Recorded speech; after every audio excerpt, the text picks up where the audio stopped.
আজ লখনৌতে অনুষ্ঠিত হতে যাচ্ছে ভারত দক্ষিণ আফ্রিকা টি-20 সিরিজের চতুর্থ ম্যাচ। 5 ম্যাচ টি-20 সিরিজে এখনো পর্যন্ত 2-1 ব্যবধানে এগিয়ে আছে ভারত। দক্ষিণ আফ্রিকার এবারের ভারত সফরে 2টি টেস্ট ম্যাচ হয়েছিল শুরুতে। 2টি টেস্ট ম্যাচেই ভারতকে হোয়াইট ওয়াশ করেছিল দক্ষিণ আফ্রিকা।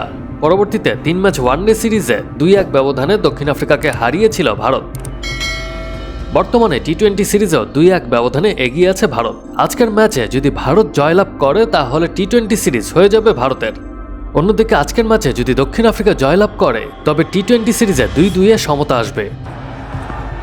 টি-20 সিরিজের প্রথম ম্যাচে কটকে দক্ষিণ আফ্রিকাকে 101 রানের বিশাল ব্যবধানে হারিয়েছিল ভারত। তবে দ্বিতীয় টি-20তে ঘুরে দাঁড়িয়েছিল দক্ষিণ আফ্রিকা, ভারতকে হারিয়েছিল 51 রানের ব্যবধানে।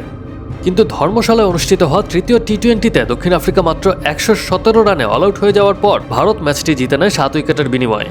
তাই আজ দর্শকরা একটি উপভোগ্য ম্যাচ দেখতে পারবেন বলে আশা করতেই পারেন।